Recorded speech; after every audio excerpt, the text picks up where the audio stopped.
بسم اللہ الرحمن الرحیم الحمد للہ رب العالمین والصلاة والسلام علی اشرف النبیین وخاتم المرسلین ابی القاسم المصطفى محمد وعلی آلہ الطیبین الطاہرین المعصومین اما بعد۔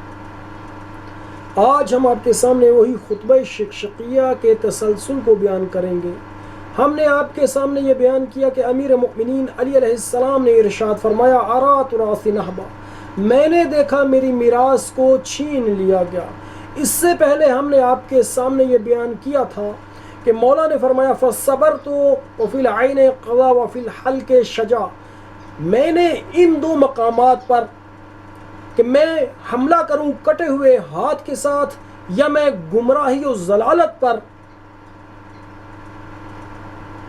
صبر کروں، تو میں نے دیکھا کہ صبر کرنا جو ہے یہاں پہ مناسب، اور میں نے صبر کیا۔ اس صبر کی علت کیا ہے؟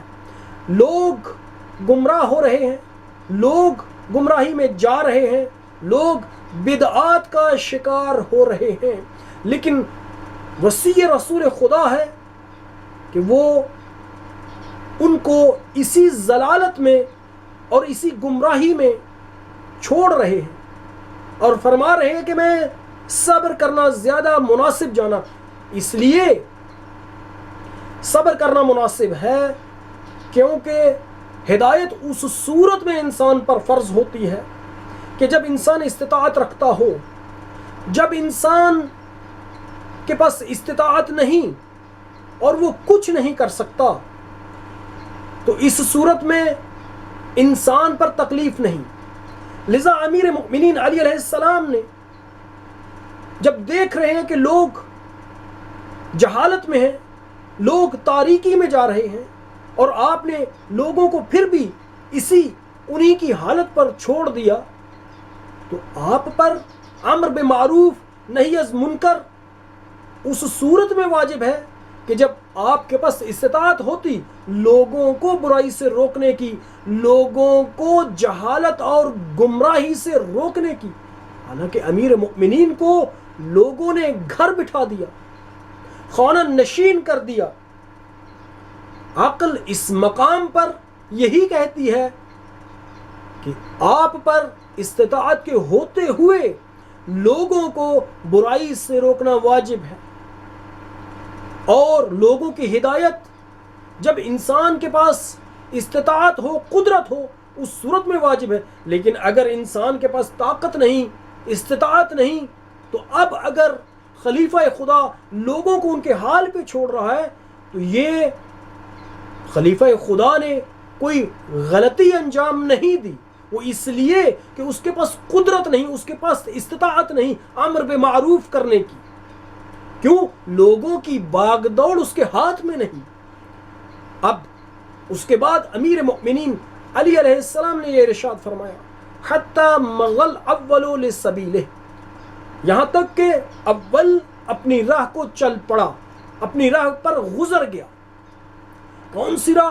وہی راہ جس پہ ہر انسان کو چلنا ہے، یعنی ہر انسان نے خواہ نہ خواہ، چاہتے ہوئے یا نہ چاہتے ہوئے اس راہ پر چلنا ہے، وہ موت ہے۔ ہر ذی روح کو اس موت کا ذائقہ چکھنا ہے، جیسے کہ قرآن میں ہے کل نفس ذائقۃ الموت۔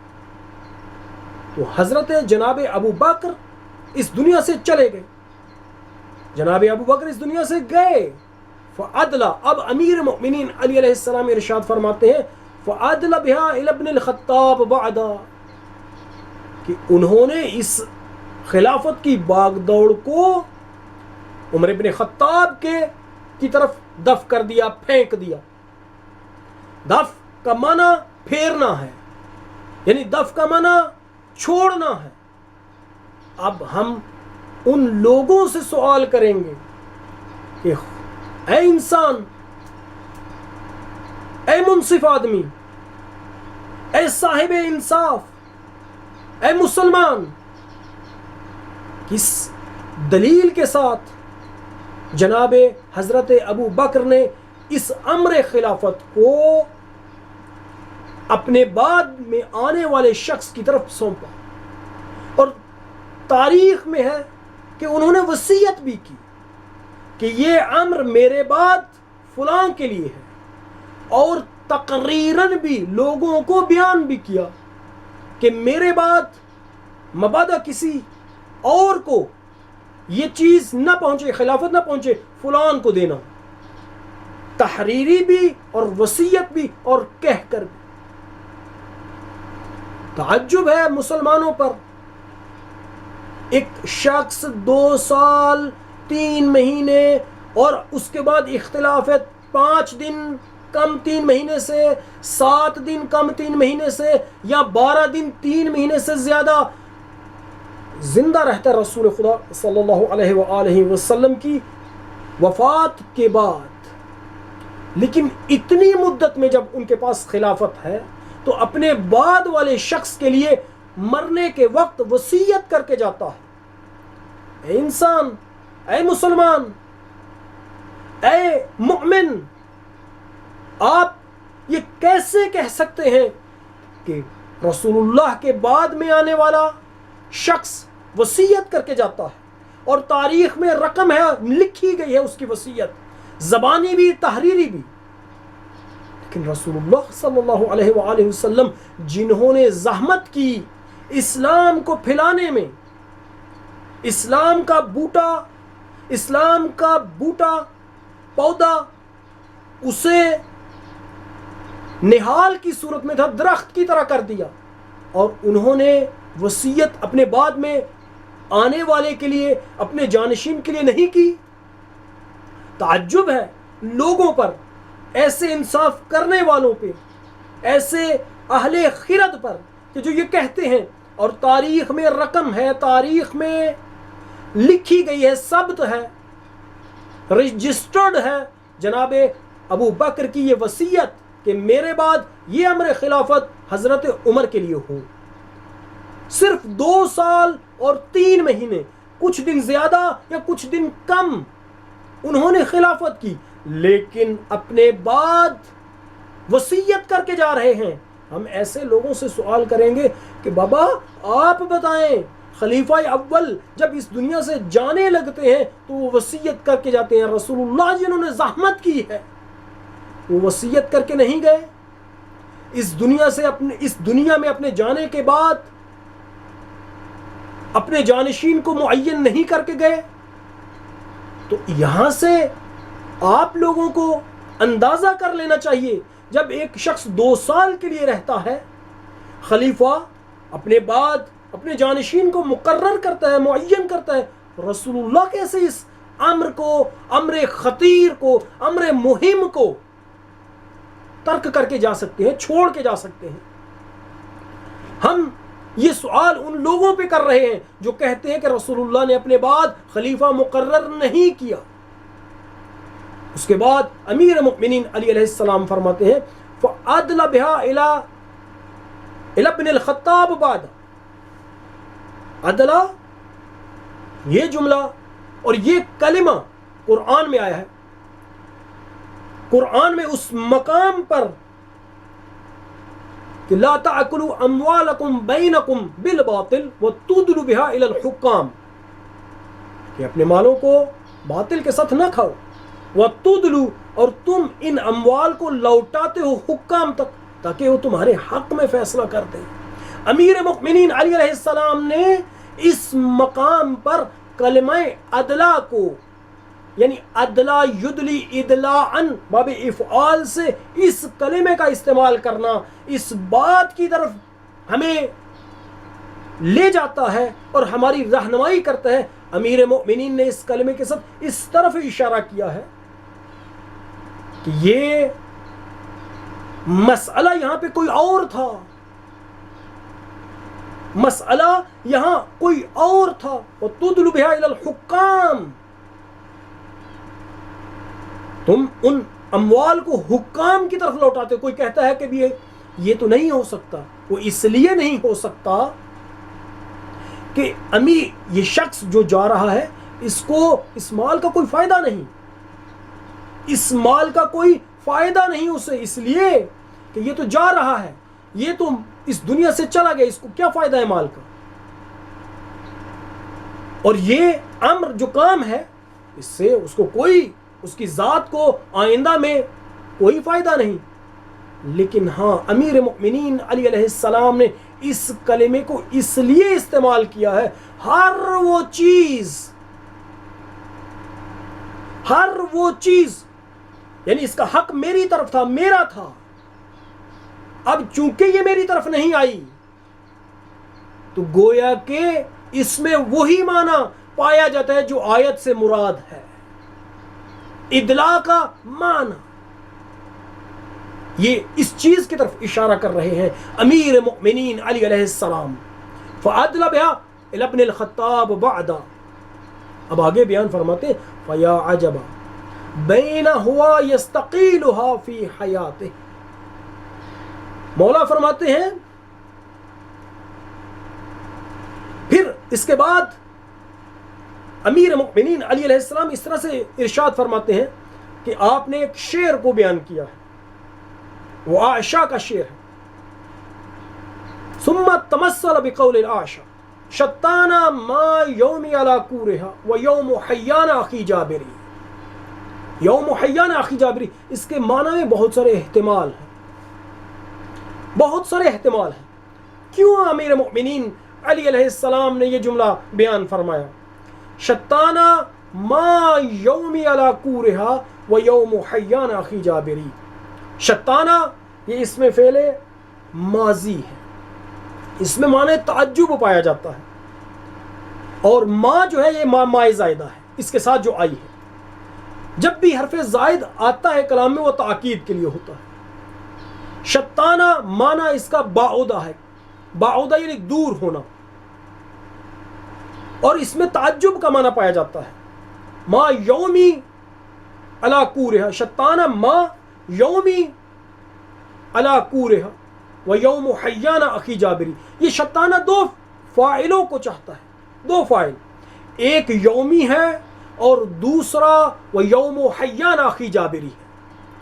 یہ ایک مثل ہے، عائشہ نے بیان کی ہے، عائشہ کا شعر ہے. اس میں وہ کہتا ہے کہ اس کا ایک دوست تھا حیان. حیان کیا کرتا تھا؟ حیان ہمیشہ مرفہ زندگی میں تھا، اور عرق خوری، شراب خوری، استراحت، آرام اپنے قصر میں اس نے کبھی سفر کیا ہی نہیں تھا. یہ اس کے ساتھ دوست تھا. عائشہ اس کے ساتھ دوست تھا، اور اس کا ایک بھائی تھا، اس کا نام جابر تھا. اب جب اس نے یہ شعر پڑھا تو اس میں یہ کہتا ہے کہ شتان ما یومی علی کورہا، کتنا بعد اور کتنی دوری ہے تعجب سے. یومی میرا وہ دن، علی کورہا، کور ناکا اپنے پالان کے ساتھ، اس کے سارے آلات کے ساتھ جو اس پہ محمل ہوتا ہے، اس پہ پالان ہوتا ہے، اس کے خاصات جو اس کا خیمہ ہوتا ہے اس کے ساتھ. جب انسان ناکا پہ سوار ہوتا ہے تو کہاں جاتا ہے؟ اس سے صحرا میں. صحرا کی گرمی اور شدت، گرمی کی شدت، آفتاب کی شدت، سورج کی شدت، پیاس، کٹھن دن انسان گزارتا ہے جب انسان اونٹ پر سوار ہو کر صحرا کی طرف نکلتا ہے. کہتا ہے کتنا بعد اور کتنی دوری ہے تعجب سے میرے اس دن میں کہ جب میں ناکا اور اونٹنی پر سوار ہو کر صحرا میں ہوتا تھا. اور اس دن میں وہ یوم حیانہ، اور حیان کے دن میں اخی جابری، جو جابر کا بھائی ہے. جابر چھوٹا تھا اور حیان بڑا تھا. حیان عائشہ کا دوست تھا. جب عائشہ نے یہ شعر کہا تو عائشہ کو معلوم، یعنی حیان کو معلوم ہوا کہ اس نے نسبت دی ہے اس کی بڑے کی اس کے چھوٹے بھائی کی طرف. تو وہ عائشہ سے ناراض ہو گیا. اس نے کہا میں تجھے کبھی بھی اپنے ساتھ نہیں رکھوں گا. اب وہ مرفہ زندگی جو یہ یعنی عائشہ حیان کے ساتھ گزار رہا تھا ختم ہو گئی، دور ہو گئی. بات اسی اونٹنی والی اور صحرا میں سفر کی آ گئی. کہتے کتنا بعید ہے ان دونوں کے درمیان, کتنا بعد دوری ہے. ناکہ پر سوار ہو کر, شتر پر, اونٹ پر سوار ہو کر صحرا میں جانا اور حیان کے ساتھ مرفع زندگی گزارنا, مستی کے ساتھ, شراب خوری کے ساتھ. امیر مؤمنین علی علیہ السلام نے یہ مسئلہ کیوں بیان کی؟ اس کی چند وجہ ہیں. ایک وجہ جو علماء نے لکھی ہے وہ یہ ہے کہ بیان فرماتے ہیں کہ ایک زمانہ میری زندگی میں وہ تھا کہ جب میں رسول اللہ صلی اللہ علیہ وآلہ وسلم کی آنکھ کا تارا تھا,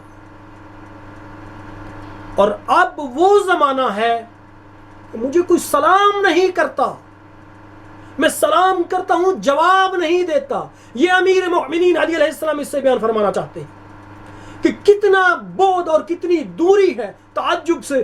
اس دن میں جب ہر کوئی میرے گن گاتا تھا, میں رسول اللہ کے حضور میں ہوتا تھا, رسول اللہ میری طرف توجہ کرتے تھے, رسول اللہ ہر کسی کو بتاتے تھے یہ علی ہے, یہ میرا بھائی ہے, یہ علی ہے, میں نے اسے پالا ہے, یہ علی ہے, میرے بعد میرا خلیفہ ہے, میرا جانشین ہے, میرا داماد ہے, یہ علی ہے. رسول اللہ کی نظر میں ہر وقت علی علی علی علی. رسول اللہ سے کسب فیض کرتا تھا. رسول اللہ خدا سے مستقیماً جو علم حاصل کرتے تھے, جو فیوزات حاصل کرتے تھے, علی کی ذات رسول اللہ سے حاصل کرتی تھی. بیان فرماتے ہیں رسول اللہ کی زندگی میں میرا یہ مقام تھا, رسول اللہ کی زندگی میں مجھے ہمیشہ رسول اللہ کی رہنمائی, رسول اللہ کی نصیحت اور رسول اللہ کی محبت مجھے درکار تھی, مجھے حاصل تھی. لیکن آج علی کسی کو سلام کرتا ہے تو علی کا جواب نہیں دیا جاتا. یہ علی امیر مؤمنین ہے. شتان ما یوم علی کورہ و یوم حیان اخی جابر. دوسرا اس سے معنی یہ ہے کہ میں علی, میرے لیے کیا دو وقتوں کے درمیان ایک وہ دن کہ میں نے زحمت کی, کسی اور کے لیے بیان فرماتے ہیں کہ کسی اور کے لیے اشارہ اس طرح سے کرتے ہیں کہ جب فلان شخص یعنی حضرت ابو بکر اس دنیا سے چلے جاتے ہیں اور وہ خلافت کو لوٹا دیتے ہیں حضرت عمر کی طرف, تو یہاں امیر مؤمنین اپنے دل میں جو دکھ تھا اور جو احساس تھا اس کو ظاہر کرتے ہیں کہ میں نے زحمتیں کی, کسی نے کوئی زحمت نہیں کی, میں نے اسلام کے لیے جہاد کیا, میں نے اسلام میں میرا نام تھا, لیکن کوئی ایک ایسا تھا جس نے کچھ بھی نہیں کیا, اور یہ مقام فلاں کے بعد, حالانکہ میرا سب سے پہلے مقام تھا, جانے والا چلا گیا لیکن ایک دوسرے شخص کو دے گیا جس نے کچھ بھی نہیں کیا تھا, کچھ بھی نہیں کیا تھا.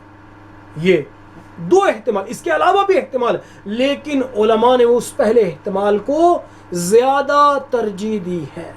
اب یہاں پہ امیر مؤمنین علی علیہ السلام ارشاد فرماتے ہیں شتان ما یوم علی کورہا و یوم حیان اخی جابری فیا عجبا. فیا عجبا یہاں یا عجبی تھا, یا حرف ندا ہے, عجبا یہ الف جو ہے یہ وہی یا ہے, عجبی سے یا جو ہے اس کو الف میں تبدیل کیا گیا ہے. فیا عجبا یعنی تعجب کرتے ہیں, یعنی تعجب اس وقت کیا جاتا ہے کہ جب ایک چیز واقع ہو اور انسان اپنے آپ سے کہتا ہے کہ یہ موقع ہے کہ تو تعجب کر, وہ چیز جس کا تو انتظار کر رہا تھا وہ حاضر ہو گئی ہے, تعجب کو حاضر ہونا چاہیے. فَيَا عَجَبَ بَيْنَهُ يَسْتَقِيلُهَا. کہاں سے تعجب؟ بینا, بینا اصل میں کیا ہے؟ بینا ہی ہے, اور جب اس کے فتح کو اشباع کیا گیا, لمبا کیا گیا, تو الف پیدا ہو گیا. بینا فرماتے ہیں بینا ہوا یستقیلھا، بینا ظرفیہ ہے، ظرف کا معنی دیتا ہے، اور ہوا یستقیلھا وہی اول جناب ابو بکر کی طرف یہ ضمیر لوٹ رہی ہے۔ یستقیلھا اپنی زندگی میں اس خلافت کو جو انہوں نے 2 سال 3 ماہ 5 راتیں کم یا 7 راتیں کم یا 2 سال 3 ماہ یا 12 دن، بعض کہتے ہیں 5 دن، مختلف اقوال، ان اقوال کو استیعاب میں ذکر کی، کتاب استیعاب میں ذکر کیا گیا ہے۔ انہوں نے یہ خلافت کی اپنی زندگی میں، وہ یہی کہتے تھے، کیا کہتے تھے؟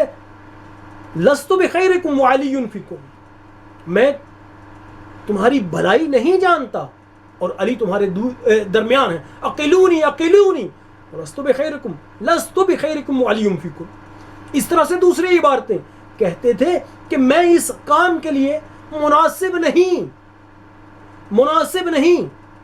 یہ تاریخ کی کتابوں میں یہ الفاظ جناب حضرت ابو بکر کے بھرے ہوئے ہیں، اور اپنی زندگی میں اس امر کو مشکل جانتے تھے اور عذر خواہی کرتے تھے، کہتے تھے کہ اے علی میری اس خطا سے مجھے درگزر کرو، مجھے معاف کر دو، میں حقدار نہیں۔ لیکن اب امیر مومنین علی علیہ السلام یہاں بیان فرماتے ہیں کہ تعجب اس بات پر کہ وہ اپنی زندگی میں اس کام پر نادم تھے اور اپنی اس لغزش پر ہمیشہ طلب بخشش کرتے تھے اور کہتے تھے میری خطا سے درگزر کرو، لیکن تعجب اس بات پر جب جانے لگے تو اپنی جگہ کسی اور کو بٹھا گئے۔ فیا عجبا بینہ یستقیلھا فی حیاتہ، اپنی زندگی میں وہ اس کام پر، خلافت پر عذر خواہی کرتے تھے، اذ عقدھا لآخر بعد وفاتہ، تعجب اس بات پر کہ جب انہوں نے اپنے بعد اس کو دوسرے کے لیے منعقد کر دیا، باندھ دیا۔ اور ہم یہاں ہی کہہ رہے تھے کہ کیا بات ہوئی کہ رسول اللہ صلی اللہ علیہ وآلہ وسلم نے، تو لوگ کہتے ہیں، ہمارے بھائی کہتے ہیں کہ وصیت نہیں کی اپنے جانشین کے لیے، کسی کو مقرر نہیں کیا۔ بابا سنت تو یہی تھی کہ رسول اللہ صلی اللہ علیہ وآلہ وسلم کی طرح عمل کیا جاتا آپ کے بقول، اور کسی کو معین نہ کیا جاتا۔ پھر جانے والے نے جب جا رہے تھے تو دوسرے کے لیے، دوسرے کو کیوں معین کیا؟ کیوں کر دوسرے کو کے لیے وصیت کر دی، اور کیوں کر دوسرے کے لیے یہ زبانی تاکید کی کہ میرے بعد فلان کو خلافت پر بٹھانا، قرار دینا۔ پروردگار متعال ہمیں امیر مؤمنین علی علیہ السلام کے خطبات کو صحیح طور پر سمجھنے کی توفیق عنایت کرے۔ وصلی اللہ علی سیدنا محمد وآلہ الطیبین الطاہرین۔